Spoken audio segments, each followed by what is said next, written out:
love Nancy Pelosi. I think she's a very smart woman, but I think that era of the Nancy Pelosi type in the Democratic Party is over.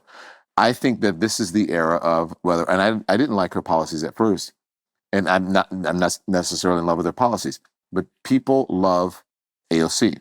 People love Jasmine Crockett.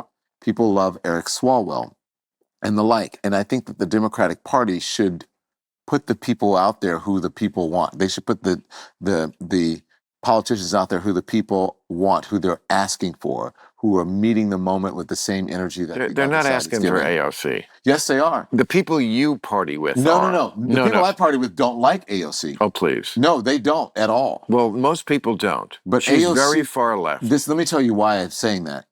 Because because people will vote for AOC and Donald Trump on the same ticket.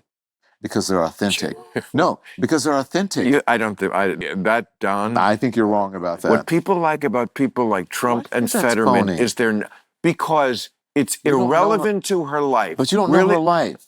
I know that being a gorgeous woman who I wouldn't even know was Hispanic in a city that has 1 million Hispanics and does not treat them badly. But that doesn't mean she doesn't struggle. That doesn't mean that she was set down. It implies it. But that doesn't mean that she was set down in a Hispanic ghetto in the Bronx and had to deal with that growing up, and that she's come from a working class family. It implies that it implies that in some way she's behind the 8 ball because of that, and it's just not true.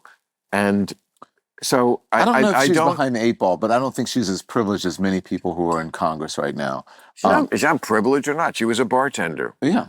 So I was a delivery boy. But I'm saying sometimes, Bill, you don't agree with Donald Trump's policies. No. But that's what the people want. Some of them. Whether you like her or not, I don't like what she did with Amazon in New York. But I think AOC she's a Democratic icon. Well, she's the wrong. If you think that's the direction the country, the Democratic. I'm not saying the policies that she espouses that's the direction, but I'm saying that you have to give the people who are out front speaking for the party, not the people who are. If you think she's evolving, yeah, she's evolving, and as we all are, and she is moving into right.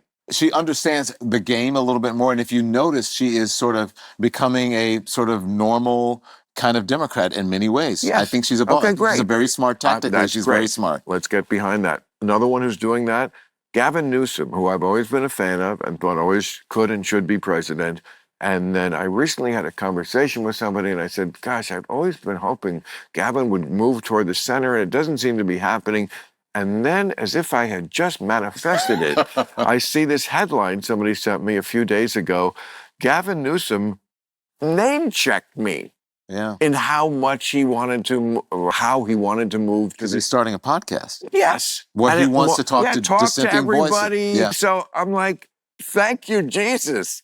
This is the direction we want to go. So if you can get AOC there toward the middle, but, again, for the people that come up to me, Bill, what are we going to do? Well, you can't do much because you lost all the levers of power. What you can do, the thing that you can do, is get on your side to not look crazier than him. That's all you can do. Now go back to your $800 4-plate dinner while you're worrying about how the world is going to end. What did you say? You don't want to look as crazy as he does? That's the only thing liberals can do.